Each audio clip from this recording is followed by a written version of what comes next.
በእኛ ሀገር በብዛት በኤሌክትሮኒክስ መሳሪያዎች አማካኝነት በተለይ በሞባይል ባንኪንግ የተፈጸሙ ያሉ ማጭበርበሮች ወይም ስካሚንጎች ተበራክተዋል። የዚህ አይነት የስካሚንግ ስራዎች ላይ ተሳታፊ የሆኑ አካላት በሐሰተኛ ስምና በሐሰተኛ ማንነት በወጣ የባንክ አካውንት የሚጠቀሙ መሆናቸው እንዲሁም ገንዘቡ እንደገባላቸው በፍጥነት ወደ ተለያዩ ባንኮች ስለሚያስተላልፉት የወንጀል ምርመራ ሂደቱን ውስብስብና አዳጋች እንዳደረገው የሚመለከታቸው አካላት ይገልጻሉ። ምናልባት ከተደረሰበት አካሄዶችን ተከትለን የስካመሮቹን ባንክ አካውንት በፍጥነት ማሳገድ ከቻለን ሳይጠቀሙበት የቀረ ገንዘብ ካለ የማትረፍ ተስፋ ሊኖረው ይችል ይሆናል። እንደዚህ አይነትና ተመሳሳይ የስካሚንግ ዘዴዎች አሁን እየተካሄደ ባለው የፋይዳ ብሔራዊ መታወቂያችንን ከባንክ አካውንት ጋር የማያያዝ ስራዎች ተሰርተው ሲገባደዱ ያበቃላቸዋል። ምክንያቱም ባዮሜትሪክ ወይም በጣት አሻራና በአይን ብሌን ብቸኛ ማንነታችን ተረጋግጦ በተሰጠን መታወቂያ አማካኝነት የስካመሮቹን ባንክ አካውንት ቁጥር ተጠቅሞ ከሱ ጋር የተጣመረውን መታወቂያ ትክክለኛ ባለቤት ያሉትን አጠቃላይ የባንክ አካውንቶች እንዳይንቀሳቀሱ አድርጎ ከሀገር እንዳይወጣም በማገድ የትም ቢሄድ መያዝ ይቻላል ማለት ነው። አንድ የሆነ ሰው ሲዋሸን ወይም ብራችንን እንዲሁም የግል መረጃዎቻችንን ለማግኘት ሲሞክር ስካም እንለዋለን። በዚህ ቪዲዮ የተለያዩ አይነት የስካም አይነቶችን አይተን እንዴት መለየት እንደምንችልና ስካመሮች ሰዎችን እንዴት እንደሚዋሹ እንዲሁም ራሳችንን እንዴት መጠበቅ እንደምንችል አንድ በአንድ እነግራችኋለሁ። በመጨረሻም ስካም ተደርገናል ብለን ካሰብን ምን ማድረግ እንዳለብን እናያለን።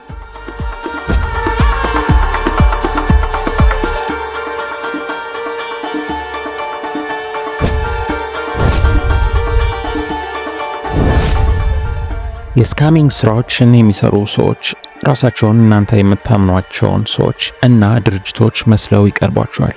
ለምሳሌ ከመንግስታዊ ተቋም፣ ለምሳሌ ከገቢዎች ቢሮ፣ ከፖሊስ ወይም ከፍርድ ቤት፣ በተለምዶ ከሚታወቁ ድርጅቶች ወይም ከምናምናቸው ቢዝነሶች፣ ለምሳሌ ከባንኮች፣ ከፖስታ ቤት እና ከመሳሰሉት ጋር ከቤተሰቦቻችን፣ ጓደኞቻችን እና ከስራ ባልደረቦቻችን ጋር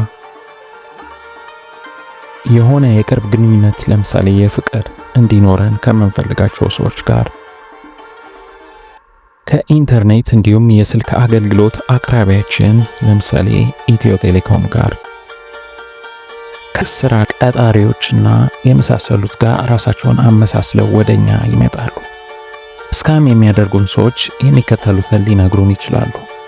አንደኛ፣ እኛን በጣም ተጠቃሚና አትራፊ የሚያደርግ ነገር ይዘው እንደመጡ። ሁለተኛ፣ እኛን በጣም ሊያሳዝን የሚችል ታሪክ ይዘው በመምጣት እርዳታን ሊጠይቁን። እንዲሁም ሶስተኛ፣ የሆነ ክፉ ነገር ሊያጋጥመን እንደሚችል ሊነግሩን ይችላሉ። ስካም የሚያደርጉን ሰዎች እነዚህን ነገሮች ሊጠይቁን ይችላሉ። ገንዘብ ትራንስፈር እንድናደርግላቸው፣ የግላዊ መረጃዎቻችንን እንድንልክላቸው፣ በጊፍት ካርድ፣ በክሪፕቶከረንሲ እና በተለያየ መንገድ ክፍያ እንድንፈጽምላቸው፣ ስካም ወደ ሆኑ ዌብሳይቶች የሚወስዱ ሊንኮችን ሊልኩልን ይችላሉ። የላኩልን ሜሴጅ ውስጥ የሚገኝ ሊንክ ወይም አታችመንት እንድንከፍት ሊጠይቁን ይችላሉ። የስካሚንግ ስራዎችን የሚሰሩ ሰዎች የሚልኩልንን ዌብሳይቶችና አታችመንቶች ተጠቅመው የግል መረጃዎቻችንን ሊሰርቁን ይሞክራሉ። አሁን ደግሞ የስካም አይነቶችን እናያለን። ስካመርስ የተለያዩ ቴክኖሎጂዎችን ሊጠቀሙ ይችላሉ። ለምሳሌ አንደኛ፣ ቴክስት እና ኤስኤምኤስ። ስካም የሆኑ ቴክስት ሜሴጅ ወይም ኤስኤምኤስ ሊልኩልን ከሚችሉ መልእክቶች ውስጥ በፈጸምነው ክፍያ ላይ ችግር ወይም ስህተት እንዳለ፣ በዴሊቨሪ ላይ ችግር እንደተፈጠረ፣ የሆነ ሌላ ሰው አካውንታችንን ሃክ እንዳደረገው፣ የሆነ ነገር ካላደረገን እየተጠቀምነው ያለን ሰርቪስ ወይም አገልግሎት ለምሳሌ የስልክ አገልግሎት ሊሆን ይችላል ሊያቋርጡት እንደሚችሉና የመሳሰሉትን አይነት ኤስኤምኤስ መልእክቶችን ሊልኩልን ይችላሉ። ሁለተኛ፣ ኢሜይል ስካምስ። ስካመሮች የሚልኩት ኢሜይል ከእውነተኛ ኦርጋናይዜሽን ወይም ቢዝነስ የተላከ አስመስለው ይልኩልናል። ለምሳሌ አንድ አይነት ሎጎ ሊጠቀሙ ይችላሉ። ስካም የሆነ ኢሜል ሊጠይቀን ከሚችሉ ነገሮች ውስጥ በግለሰብ የባንክ ዲቴል ወይም አካውንት ክፍያ እንድንፈጽም፣ ወደ የሆነ ሎጊን ፎርም በራሳችን ዩዘርኔም እና ፓስወርድ ሎጊን እንድናደርግ፣ የምንጠብቀው ያልነበረ ገንዘብ እንዲከፈለን የባንክ አካውንት ዲቴላችንን እንድናረጋግጥላቸው፣ የእኛ ፎቶዎች ወይም የተለያዩ ኢንፎርሜሽን እንዳላቸውና ለሌላ ሰው ሊያሳዩ እንደሚችሉ የዛቻ ኢሜይል መልእክትና የመሳሰሉትን ሊያካትት ይችላል። ሶስተኛ የስልክ ጥሪ ስካም። በስልክ ጥሪ ስካሚንግ የሚሰሩ ሰዎች ስለ እኛ ያልነገርናቸውን ኢንፎርሜሽኖች ለምሳሌ ስማችንን ጠርተው ሊያናግሩን ይችላሉ። ሊጠይቁን ከሚችሉ ነገሮች ውስጥም ኮምፒውተራችንን እንዲጠቀሙበት እንድንፈቅድላቸው፣ በአንድ ባንክ ያለንን ሂሳብ ወደ ሌላ ባንክ እንድናንቀሳቀስ፣ የሆነ ሶፍትዌር ፕሮግራም ኮምፒውተራችን ላይ ዳውንሎድ እንድናደርግ፣ የሆነ አፕ ስልካችን ላይ ዳውንሎድ እንድናደርግ፣ ኦቲፒ ወይም ዋን ታይም ፓስወርድ ማለትም ወደ ስልካችን በተላከ የተወሰኑ ደቂቃዎች ውስጥ ለአንድ ጊዜ ብቻ አስገብተን እኛነታችንን የምናረጋግጥበት ኮድ ማለት ነው። እሱን ኮድ ሊጠይቁን ይችላሉ። ፓስወርዳችንን ሊጠይቁን ይችላሉ። ፒን ወይም ፐርሰናል አይደንቲፊኬሽን ነምበራችንን፣ የክሬዲት ካርድ ዲቴይላችንን፣ የባንክ አካውንት ዲቴይላችንን ሊጠይቁን ይችላሉ። አራተኛ ዌብሳይት ስካምስ። በዌብሳይት ስካሚንግ የሚሰሩ ሰዎች የሚጠቀሙበትን ዌብሳይት ትክክለኛ ለማስመሰል አንደኛ ፌክ ሪቪው ወይም ግምገማ ሊያሳዩ ይችላሉ። ሁለተኛ ፌክ ማስታወቂያዎችን ወይም ኤረር ሜሴጆችን ሊያሳዩ ይችላሉ። ስካም የሆነ ዌብሳይት ላይ ልናያቸው ከምንችላቸው ነገሮች ውስጥ የሆነ ዕቃ በተለምዶ ከሚታወቀው ወይም ከሚገመተው የመሸጫ ዋጋ በጣም አርክሰው ፖስት ሊያደርጉ ይችላሉ። እንዴት በቀላሉና በፍጥነት ገንዘብ መስራት እንደምንችል ሊነግሩን ይችላሉ። ጥሩ ሪቪዎችን ብቻ ማሳየት ይጠቀሳሉ። አምስተኛ የሶሻል ሚዲያና የአፕ ስካምስ። የሶሻል ሚዲያና የአፕ ስካሞች በተለያዩ አይነት የሶሻል ሚዲያ ፕላትፎርሞች ለምሳሌ እንደ ፌስቡክ እንዲሁም በተለያዩ አይነት አፖች ለምሳሌ እንደ ቴሌግራም እና ዋትስአፕ ላይ በብዛት ያጋጥሙናል። እንደዚህ አይነት ስካሚንግ የሚሰሩ ሰዎች የሆነ የምናውቃቸውን ሰዎች መስለው ሊቀርቡን ይሞክራሉ። ወይም በሌላ ቻቲንግ ፕላትፎርም እንዲሁም በፕራይቬት ቻት እና ኢሜይል ኮሚኒኬት እንድናደርጋቸው ሊጠይቁን ይችላሉ። በተጨማሪም የሆነ ዕቃ ሊሸጡልን ሊሞክሩ ይችላሉ። ከዚህ በመቀጠል ደግሞ በብዛት ሊያጋጥሙን የሚችሉ የስካም አይነቶችን እናያለን። አንደኛ ኢምፐርሶኔሽን ስካምስ። አንድ ሰው የሆነ ሌላን ሰው ለመምሰል ሲሞክር ኢምፐርሶኔሽን ይባላል። እንደዚህ አይነት ስካሚንግ የሚሰሩ ሰዎች የምናውቀውን ሰው ወይም ታዋቂ ድርጅትን ወይም ከታማኝ ቢዝነስ ጋር ተመሳስለው ይቀርቡናል። በተጨማሪም ኦፊሻል ከሆነ የሚታወቅ ስልክ ቁጥር እንደደወሉ ወይም ቴክስት እንዳደረጉ ያስመስሉታል። ሁለተኛ ኢንቨስትመንት ስካምስ። ያለንን የሆነ የገንዘብ መጠን ለሆነ ነገር ተጠቅመን ወደፊት በርከት ያለ ገንዘብ እንዲሰራ ማድረግ ኢንቨስትመንት እንለዋለን። ይህም የራሳችንን ወይም የሌላን ሰው ገንዘብ ተጠቅመን ሊሆን ይችላል። እንደዚህ አይነት ስካሚንግ የሚሰሩ ሰዎች የኢንቨስትመንት ፕላናቸውን ኪሳራ አልባና በጣም አዋጪ እንደሆነ ያስመስሉታል። ለምሳሌ እድሉ ሳያመልጠን አሁኑ ኢንቨስት ማድረግ እንድናስብ ሊያደርጉን ይችላሉ። ያለምንም ሪስክ ብዙ ገንዘብ እንደምናገኝ ቃል ሊገቡልንም ይችላሉ። ሶስተኛ ጆብ ስካምስ። እንደዚህ አይነት ስካሚንግ የሚሰሩ ሰዎች ደግሞ በጣም ቀላል የሆነ ነገር ግን ብዙ ብር የሚያስገኙ ብለው ስራዎችን ኦፈር ያደርጉናል። በሚታወቅ ኦርጋናይዜሽን ወይም ቢዝነስ ውስጥ የስራ ዕድል እንደሰጧችሁ ያስመስሉታል። ወይም ደግሞ ለሚታወቅ ኦርጋናይዜሽን ወይም ቢዝነስ ሰራተኛ እየቀጠሩ እንደሆነ ሊያስመስሉት ይችላሉ። አራተኛ ሾፒንግ ስካምስ። እንደዚህ አይነት ስካሚንግ የሚሰሩ ሰዎች ከእኛ የሆነ ነገር ሊገዙ ወይም ሊሸጡልን እንደፈለጉ መስለው ይቀርባሉ። እውነተኛና ህጋዊ የሚመስል ዌብሳይት እንዲሁም የሶሻል ሚዲያ አካውንቶችን ክሬት ያደርጋሉ። አጓጊ፣ ርካሽና እውነት ቢሆን በጣም አሪፍ የሚመስሉ ፕሮዳክቶችንና አገልግሎቶችን ሻጮች ይመስላሉ። የውሸት ቢል ሊልኩልንም ይችላሉ። 5ኛ ሮማንስ ስካም። የሆነ ሰው ለእኛ የተለየ ስሜት እንዳደረበት አስመስሎ ሲቀርበን ሮማንስ ስካም ይባላል።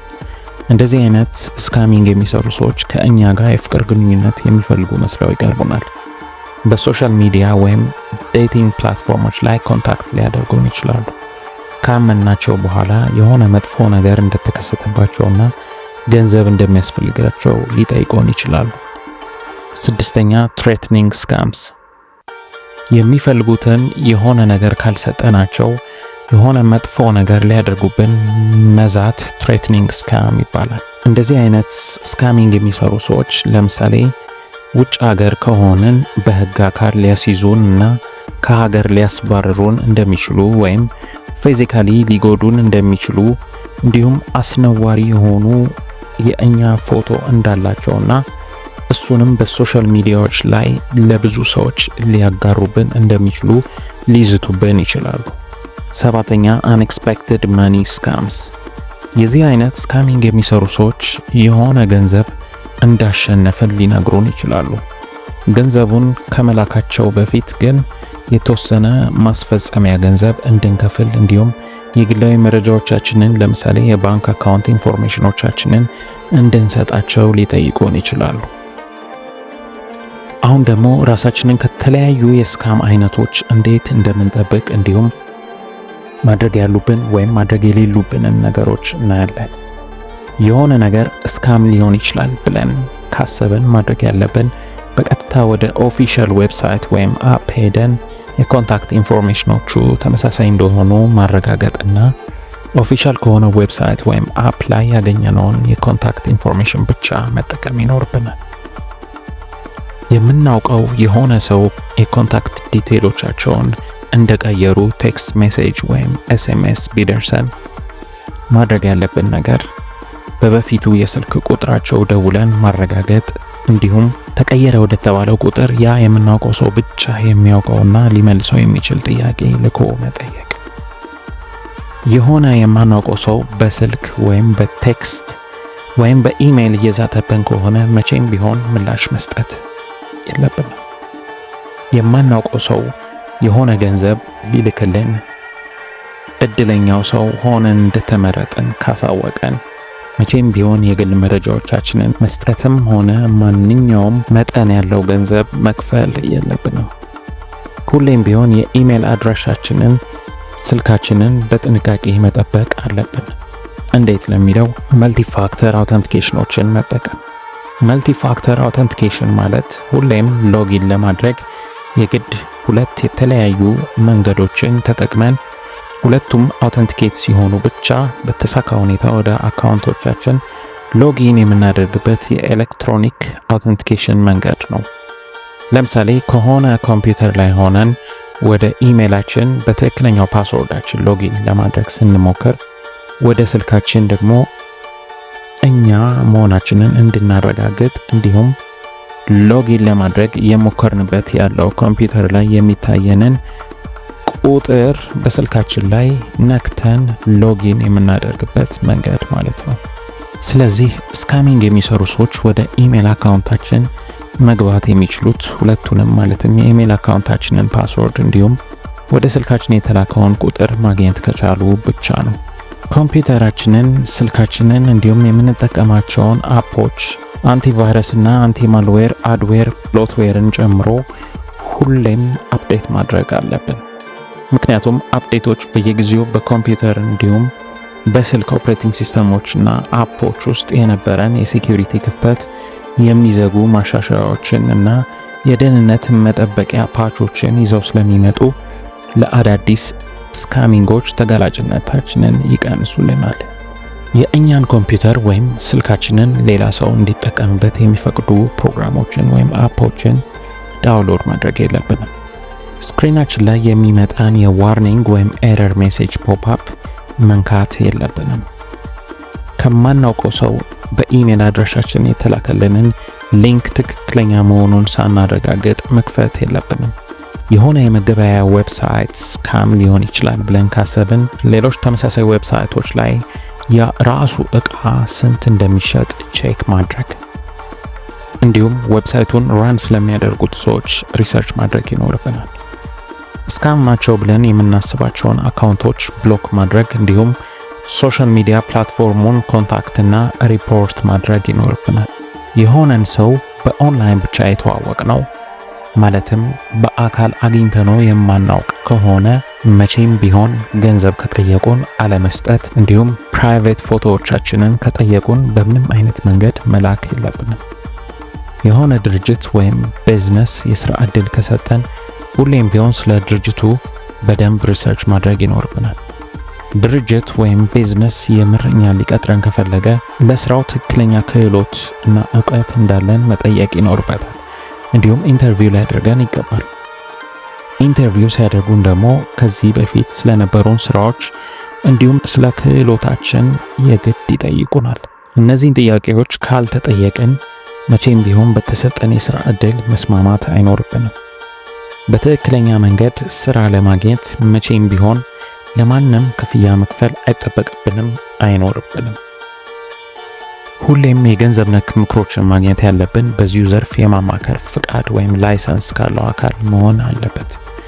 ፍቃድ ወይም ላይሰንስ ማለት በዘርፉ ፍቃድ መስጠት የሚመለከተው የመንግስት ተቋም ፍቃድ የሚሰጠውን ሰው ብቃት አረጋግጦና ስራውን መስራት እንደሚችል አምኖበት የሚሰጠው ዶክመንት ማለት ነው።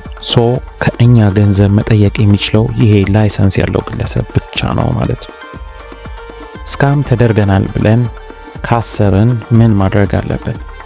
በማንኛውም እድሜ ላይ ያለ ማንኛውም ሰው በተለይ ደግሞ ኦንላይን የሆነ ሰው ሁሌም በስካመሮች ስካም የመደረግ ሙከራዎች ሊያጋጥሙት ይችላል። በምናውቃቸው ሰዎች ላይም አጋጥሞ ሊሆን ይችላል። ስለዚህ ምናልባት ስካም ተደርገናል ብለን ካሰብን ወዲያውኑ በተቻለ ፍጥነት እርዳታ ማግኘት ይኖርብናል። ገንዘብ በስካም ምክንያት አጥተን ከሆነ ባንካችንን ኮንታክት ማድረግ ይኖርብናል። ስካም የሚያደርጉ ሰዎች ግላዊ መረጃዎቻችንን ተጠቅመው ወንጀል ወይም እኛን የሚጎዳ ነገር ሊሰሩ ይችላሉ ብለን ካሰብን ለሚመለከተው የህግ አካል ማሳወቅ ይኖርብናል። ክቡራን የቻናላችን ቤተሰቦች ቪዲዮ እንደወደዳችሁ ተስፋ አደርጋለሁ። ተመሳሳይ ጠቃሚ ቪዲዮዎች እንዳያመልጣችሁ እንዲሁም በፍጥነት ቀድማችሁ እንድታገኙ ለዚህ ቻናል አዲስ የሆናችሁ ሰብስክራይብ በማድረግ የቻናላችን ቤተሰብ እንድትሆኑ ጋብዛችኋለሁ። ይህንንም ቪዲዮ ላይክ እና ሼር በማድረግ ለሌሎች እንዲደርስ እናድርግ። አመሰግናለሁ። በቀጣይ ቪዲዮ እስከምንገናኝ ሰላም ሁኑልኝ።